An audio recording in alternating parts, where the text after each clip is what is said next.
aí, Luiz. A gente precisa realmente dar atenção aos nossos bichinhos de estimação, né? Acho que às vezes a gente está tão corrido que a gente esquece. Mas é muito importante a gente falar um pouco sobre, né, os horários de alimentação, que são importantes também, a saúde também, porque está no ar agora o nosso quadro Meu Amigo Pet.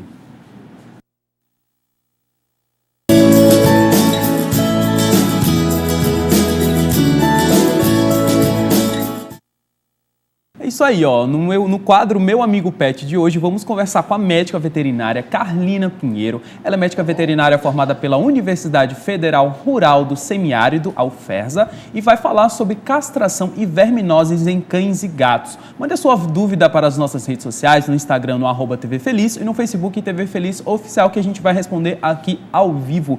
Arlina, a gente também tem um telefone, viu? 3234-3422. Gostaria já de agradecer a sua participação, Carlina, por a gente. Nada. E ela trouxe essa fofa aqui, ó, é a Amora, que é linda. E ela foi resgatada na UFRN, não é isso? Exatamente. A Amora tem uma história de vida, assim, já de vitória, né? Porque ela era um daqueles muitos gatinhos da UFRN que você não tem uma esperança de uma boa vida para eles. E ela foi resgatada. E recebeu muito amor, carinho, e foi um animal que teve a sorte também de pegar um tutor, né, um dono que deu toda a assistência que a Amora precisava. Que bacana, a Amora é linda, está aqui no nosso programa. Primeira vez na televisão, ela está um pouquinho assustada. Sim, né? ela está um pouquinho assustada, mas acho que pela movimentação do estúdio, mas ela acho que daqui a pouquinho já fica mais relaxada. Bom, para que o pessoal de casa possa entender a importância, né, da castração, realmente existem benefícios para o macho e para a fêmea? Isso, exatamente. O processo de castração é um processo bem seguro, normalmente é feito em animais saudáveis e... qual? Pode olhar aqui para câmera 1. E assim, ela traz muitos benefícios, a castração. Para as fêmeas, a gente diminui muito a chance de ter tumores de mama, né? Infecções do útero, mais conhecidos como piometras, que a fêmea fica mais favorável de ter durante o período de cio, né? E os machos, os benefícios estão sempre ligados assim, à questão de diminuir tumores de testículo, problemas também na próstata. Então, assim, é um procedimento realmente bem recomendado para aquelas pessoas que não querem reproduzir os seus animais, né? Que querem eles como aquela companhia ali, não tem como o fundamento de reproduzi-los. Existe uma idade ideal para que o cão ou o gato seja castrado?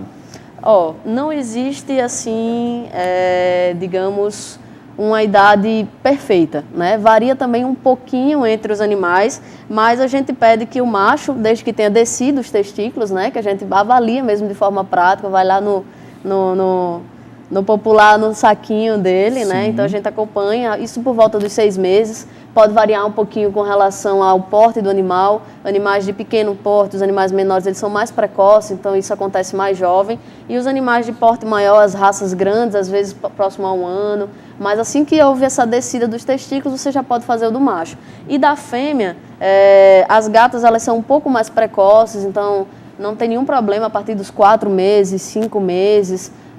E as cadelas pode ser feito antes do primeiro cio, que é por volta dos 6 meses. Então temos uma média aí fácil da gente decorar, mas quanto antes você fizer essa castração, maiores serão os benefícios, né, para esses animais. Bacana. E como é que é em relação ao pós-operatório, né? É tranquilo? Todo mundo pode fazer? Existem também contraindicações existe um momento ideal ou existe um momento que realmente, por exemplo, quando a cadela está no cio, ela pode fazer a castração ou não? Não, Paulo. Esse é o único momento que a fêmea não pode fazer, ser submetida a uma castração, é quando ela está no período de cio, né? Ou quando ela está demonstrando aquelas características de estar propícia a se reproduzir e principalmente quando ela está sangrando, né? Porque ali, se a gente for submeter aquele animal a uma cirurgia, ela pode entrar no quadro de hemorragia e é muito crítico e a gente realmente aconselha que espere passar esse período para fazer. E com fêmea seria somente essa restrição.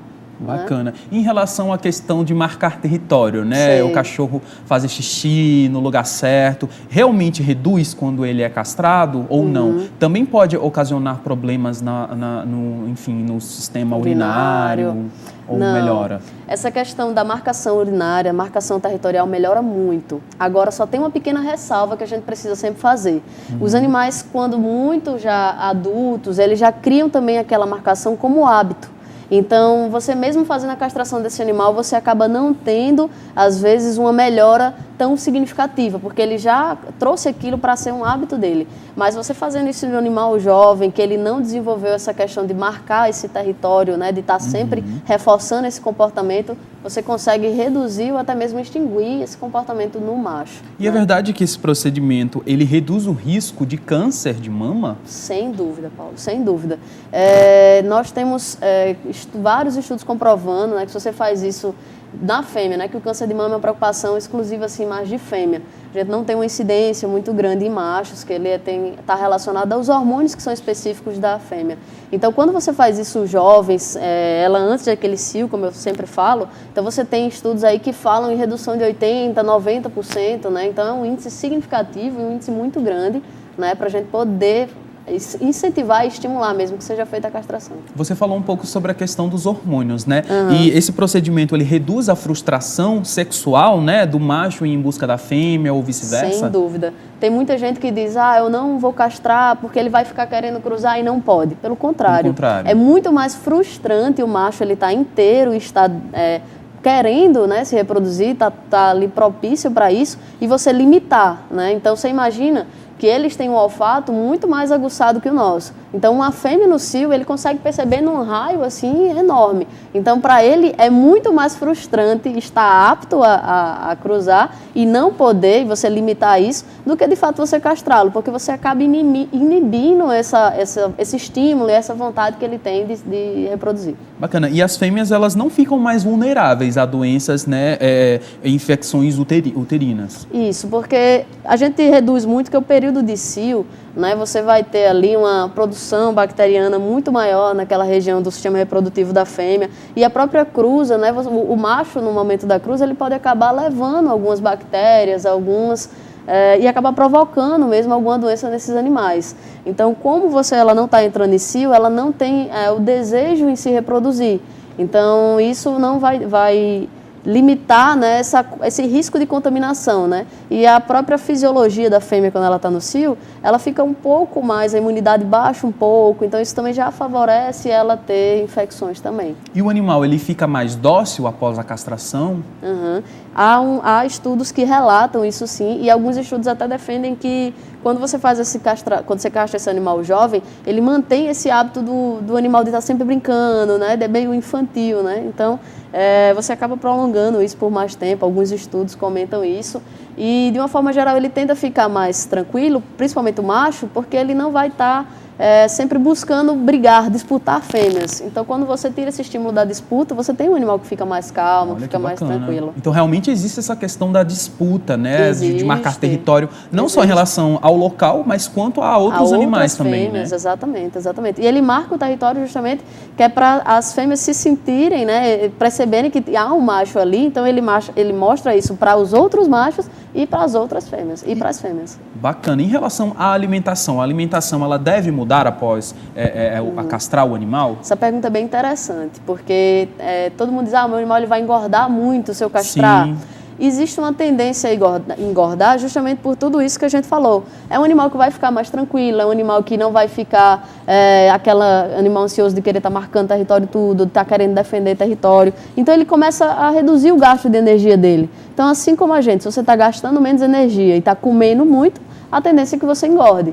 Então, você tem que, nada que você diminuindo um pouco a quantidade de alimento ou adequando a um alimento mais saudável ou aumentando a taxa de exercício, você não vai não ter esse problema de engordar. Então, o estilo de vida, vamos dizer assim, do animal, ele deve mudar, né? Isso. A frequência de passear pode aumentar? Como é que a gente... Qual é o ideal, assim, para a gente passear com os animaizinhos?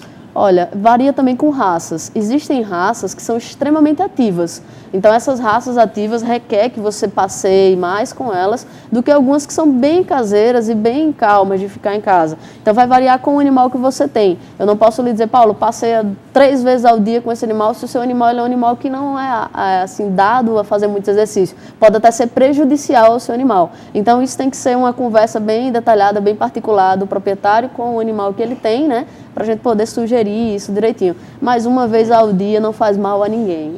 Bacana. A gente está aqui conversando com a Carlina Pinheiro Cruz Neta. Ela é médica veterinária formada pela Universidade Rural do Semiárido, a UFESA, e é professora tutora da UNP. E aí, a gente vai falar agora sobre outro assunto que é super comum, né? Além da castração, são a questão das verminoses, né? Isso. O que de fato é a verminose e como é que a gente identifica que o cachorro está com esses vermes? Então, essa é uma preocupação também bem recorrente, porque os animais eles podem apresentar sinais assim bem típicos, né, que podem até ser bem graves, animais bem magros, animais que ficam com o pelo bem caindo, bem ressecado, aqueles animais que não têm apetite, que podem chegar a vomitar, mas esses sinais, ao mesmo tempo que são de verminose, também são de qualquer outra doença. Então não dá para a gente caracterizar apenas por sinais clínicos, né? Quando você suspeita que seu animal não está bem, o procedimento é sempre procurar um veterinário de sua confiança para poder ter essa conversa sobre como a melhor forma de agir. Como também verminose às vezes não apresenta sinal nenhum. Tem muita gente que escuta assim, o meu cachorro está comendo grama, pode ser verme? Pode. O meu cachorro realmente está com existe essa relação do animal comer? Existe. Mas sabe por quê? Porque quando o animal está com vermes, ele fica nauseado. Sim. Ele fica enjoado. E quando ele está enjoado, ele tenta comer grama, que é para irritar aqui e ele vomitar, para tentar diminuir aquela sensação do enjoo. Nossa. Ele não bota o dedo na goela, garganta, como diz, né? Então essa é a forma que ele acha para tentar diminuir aquela náusea que ele sente, provocada às vezes por verminose. Então às vezes o cachorrinho ele está comendo a grama para provocar esse efeito, mas nem sempre é questão de verminose. Eles também têm necessidades nutricionais e que às vezes ele vai ali comer mesmo a graminha para tentar reequilibrar um pouquinho a questão de fibras, que ele sente falta disso. Que bacana, porque normalmente a gente, quando vê o cachorro ou o gato comendo grama, mas ele está comendo a grama, ele vai ficar melhor. Pelo contrário, ele está tentando realmente ele tá vomitar. Que não está legal. Então, realmente, esse é o sintoma, que, né, então, se o seu cachorro, se o seu gato está comendo grama, realmente já é um sintoma de que ele está com... Você tem que prestar atenção. Ele está lhe chamando a atenção. Não quer dizer que ele vai ter verme por causa desse único sintoma. Mas se ele está fazendo isso, é bom você poder prestar atenção se não pode ser um quadro também de verminose, né? Como é que a gente deve realmente evitar, assim, que o cachorro até coma outro tipo de coisa? Às vezes eles acabam, né, comendo restos de comida ou algo que ele vê no chão. Isso também pode ser causa de verme? Não. Às vezes é mais curiosidade dele, né? Mas a gente tem que evitar porque isso pode trazer outros problemas. Sim. Né? Podem trazer questões de infecção alimentar, intoxicações alimentares. E uma coisa que a gente não deve estimular, né? Tá dando outros tipos de alimentos caseiros. O interessante é que a gente sempre faça o uso de ração, que é mais equilibrado para esse animal e evita determinados problemas. Eu gostaria que o pessoal de casa entendesse um pouco mais sobre a vermifugação. O que é a vermifugação de fato, né? E como é que a gente, qual a frequência que a gente deve fazer essa vermifugação? Pronto. A vermifugação ela tem o que a gente chama de protocolos, né? Protocolos é a forma que você vai fazer. Em um animal adulto, de uma forma geral, você vai fazer uma dose de acordo com o peso. É interessante que você busque um veterinário que você confia para pegar a sugestão de um vermífugo que seja mais adequado para ele. E aí pesá-lo, né, para ver qual é a faixa de peso que ele está. Todos os vermífugos a gente diz que é de dose única, né, e de fato você vai fazer uma dose de acordo com o peso, mas é necessário fazer um reforço após 15 dias.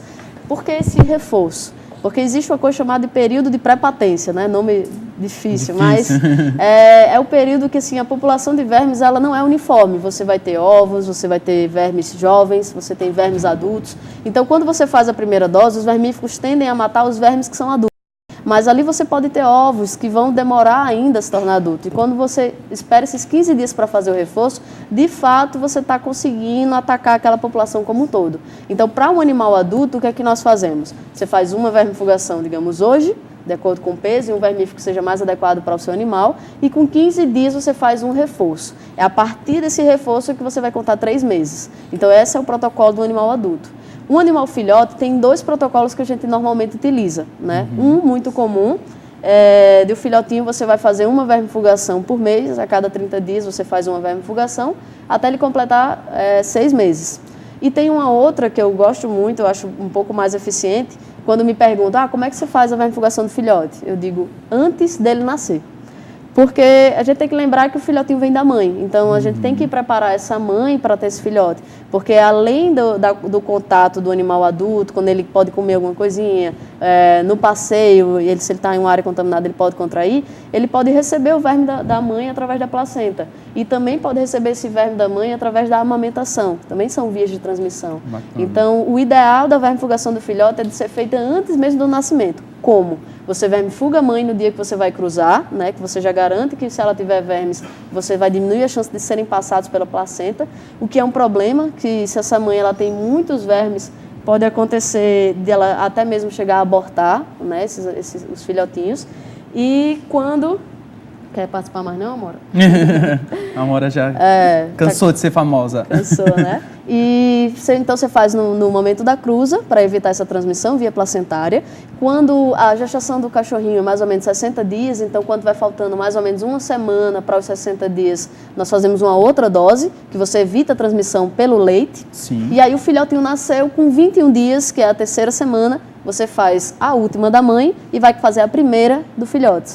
Então, você vai fazer o filhote na terceira semana de vida, na sexta e na nona. E a partir daí, a cada 3 meses. Então, esse é o protocolo que eu gosto de utilizar, porque eu vejo que protege ele mesmo antes dele nascer, né? Bacana. Então, a prevenção acho que é o melhor remédio, sempre, né? Sempre, para tudo, para tudo. Bacana. A gente agradece muito a sua participação, Carlina. Obrigada. A gente tirou várias dúvidas aqui sobre verminose, sobre castração. É muito importante a gente cuidar bem dos nossos bichinhos. Muito obrigado pela sua participação. Então,